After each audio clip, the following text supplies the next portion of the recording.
வணக்கம். Welcome to positive mission சேனலுக்கு உங்களை அன்போடு வரவேற்கிறேன். இப்போல்லாம் பாருங்கள், எல்லாமே ஃபாஸ்ட்டாக நடக்குது. ஒரு நிமிஷம் வீடியோ, டிக்டாக்கு, இன்ஸ்டாகிராம் ரீல்ஸ்னு கண்ணை மூடி திறக்கிறதுக்குள்ளே எவ்வளோ விஷயங்கள் ஓடுது இல்லை.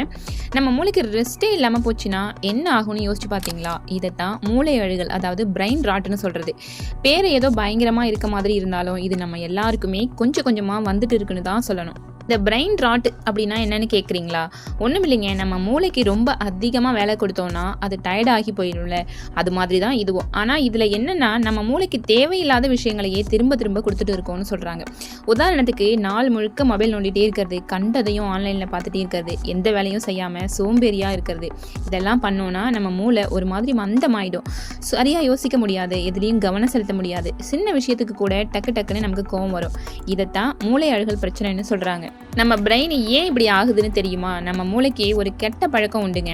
ஈஸியாக கிடைக்கிற சந்தோஷத்தை தான் அது திரும்ப திரும்ப கேட்கும். சின்ன வீடியோ பார்க்குறது ஈஸி, உடனே சந்தோஷம் கிடைக்கும். ஆனால் அது நம்ம மூளையை சோம்பேறி ஆக்கிடும்.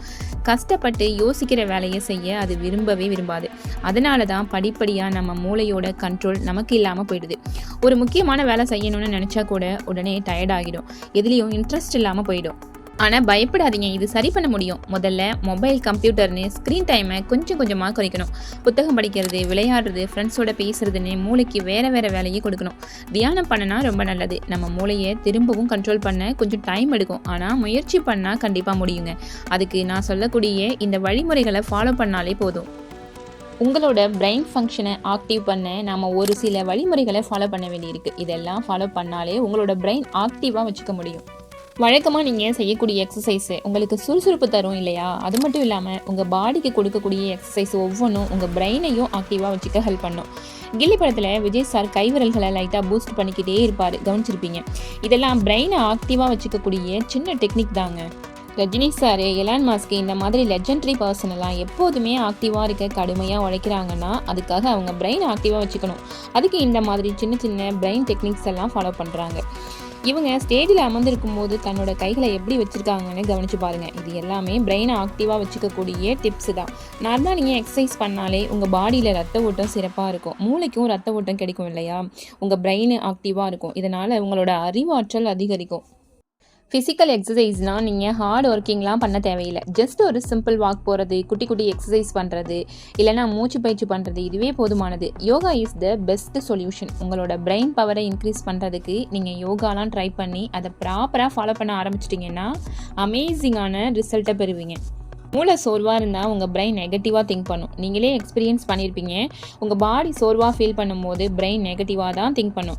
பிரெயின் ஆக்டிவாக இருந்தாலே நீங்கள் எதுக்கும் பயப்பட போகிறது இல்லை. எந்த ப்ராப்ளத்துக்குமே உங்கள் பிரெயின் சொல்யூஷன் கண்டுபிடிச்சிடும். ஸோ நீங்கள் எதையும் பார்த்து பயப்பட போகிறது இல்லைன்னா அங்கே பாதி ப்ராப்ளம் இல்லைன்னு தானே அர்த்தம். நல்லா கவனிச்சு பாருங்கள். நீங்கள் நல்லா ஆக்டிவாக இருக்க சமயங்களில் எல்லாத்துக்கும் யோசிக்க மாட்டீங்க, பார்த்துக்கலாம் அப்படிங்கிற ஒரு தன்னம்பிக்கை இருக்கும்.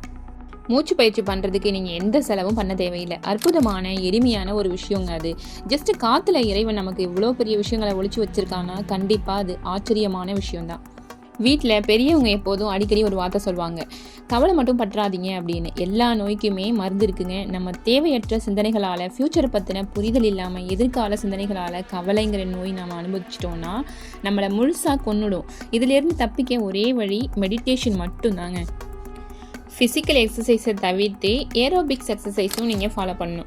உங்கள் பிரெயின் ஆக்டிவாக வச்சுக்க நார்மலாக நீங்கள் ஓடுறது, பாடுறது, சைக்கிள் ஓட்டுறது, இல்லை நீச்சல் பழகிறது, இந்த மாதிரியான விஷயங்களை கூட ஃபாலோ பண்ணுங்கள். குழந்தைங்களுக்கு இந்த மாதிரி விஷயங்களை சின்ன வயசுலேருந்தே சொல்லிக் கொடுக்கும்போது அவங்களுக்கு பெரியவங்களாக வளர்ந்து பிரச்சனைகளை எதிர்நோக்கும் போது அவங்களுக்கு அந்த சவால்களை சமாளிக்கும் திறமையும் முடிவெடுக்கும் திறமையும் வளருங்க.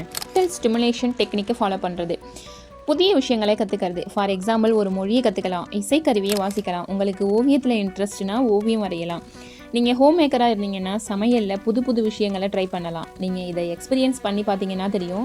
நீங்கள் ஒரு புது விஷயங்களை ட்ரை பண்ணி அதில் பாராட்டு கிடைக்கும்போது ரொம்ப சந்தோஷமாக உணர்வீங்க, ப்ரௌடாக ஃபீல் பண்ணுவீங்க.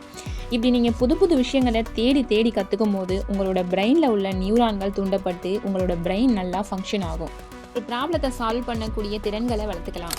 அதுக்கு குறுக்கெழுத்து, சூடோக்கு மாதிரியான கேமை விளையாடலாம். ஒரு புது விஷயங்களை படித்து தெரிஞ்சுக்கிட்ட விஷயங்களை ஒரு கண்டென்ட்டாக மேக் பண்ணும்போது உங்கள் பிரெயினோட லெவல் நல்லா பூஸ்ட் ஆகி புது யோசனைகள் தோணும். எப்போதுமே ஒரு விஷயத்தை படித்து அதை அப்படியே உள்வாங்கிக்காமல் நம்மளோட பாயிண்ட் ஆஃப் வியூவில் வேறொரு கோணத்தில் யோசிக்க பழகணும். இதுதான் ரைட்டர் ஆகிறதுக்கான முதல் தகுதி.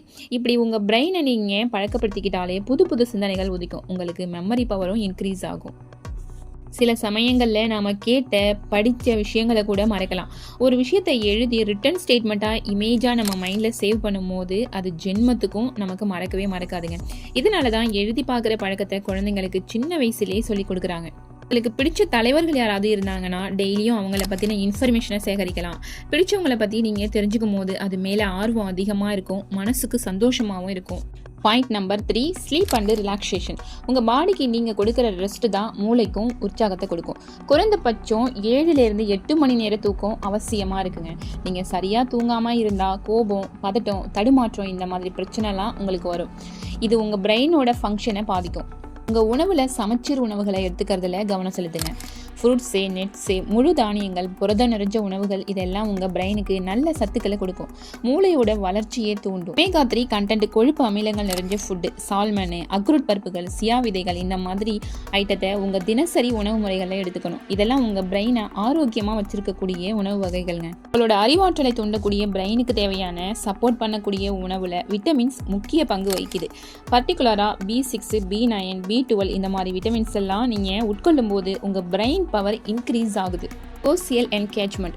முக்கியமாக நீங்கள் தனிமையை அவாய்ட் பண்ணி சோசியலைஸ் பண்ண பழகிக்கோங்க. உங்களோட நேரத்தை உங்கள் ஃப்ரெண்ட்ஸ், ஃபேமிலி இல்லை ஏதாவது ஒரு தன்னார்வ தொண்டு நிறுவனம் இந்த மாதிரி இவங்க கூட சோசியலைஸ் பண்ணும்போது நீங்கள் உற்சாகமாக இருப்பீங்க. உங்களை நேசிக்கக்கூடிய பர்சன் கூட டைம் ஸ்பெண்ட் பண்ணுங்கள். உங்களை என்கரேஜ் பண்ணுறவங்க, உங்கள் மீது நம்பிக்கை வச்சுருக்கவங்க இவங்களோட உங்கள் டைமை ஸ்பெண்ட் பண்ணுங்கள். ஸ்ட்ரெஸ் இல்லாமல் இருக்க வாக்கிங் போகிறத பழக்கப்படுத்துங்க. யோகா போன்ற ஆக்டிவிட்டீஸை அவசியம் ஃபாலோ பண்ணுங்கள். உங்கள் பாடியில் எப்போதுமே விட்டமின் D அளவு குறையாமல் பார்த்துக்கோங்க. இதுக்கு சன்லைட் உங்கள் மேலே படுற மாதிரி இருக்கணும். ஃபுல் டைமும் ஏசிலே ஸ்பெண்ட் பண்ணாமல் முடிஞ்சால் நீங்கள் ஒர்க் பண்ணக்கூடிய பிளேஸில் சன்லைட் படுற மாதிரி இருந்தால் பெட்டர்.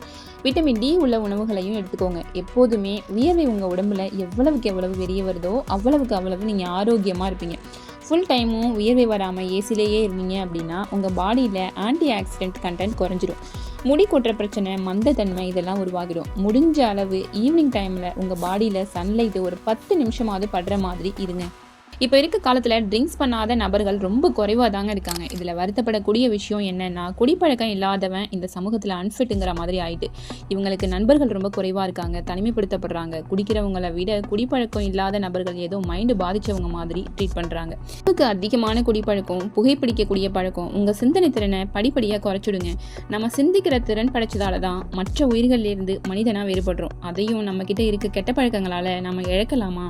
உங்களுடைய ஆரோக்கியமான மற்றும் சுறுசுறுப்பான பிரெயினுங்கிறது உங்களுடைய நீண்ட கால முதலீடுங்கிறத மறந்துடாதீங்க. உங்கள் மைண்டு எப்போதுமே ஃப்ரெஷ்ஷாக இருக்கணும்னு நினச்சிங்கன்னா உணவு, மெடிடேஷன், யோகா இதெல்லாம் அவசியம் தாங்க. ஆனால் இது எல்லாத்தையும் தாண்டி பேசிக்காக மனிதர்களாக உங்ககிட்ட சில குவாலிட்டிஸ் இருக்கணும். பிறர் மேலே பொறாமைப்படுறதை நிறுத்துங்க. சயின்ஸ் படி இது நிறைய ப்ராப்ளத்தை உங்களுக்கு கிரியேட் பண்ணும். மற்றவங்க உங்களுக்கு ஏதாவது துரோகம், ஏமாற்றம் இந்த மாதிரி ஏதாவது கொடுத்துருக்கலாம், அதிலிருந்து விடுபடுங்க.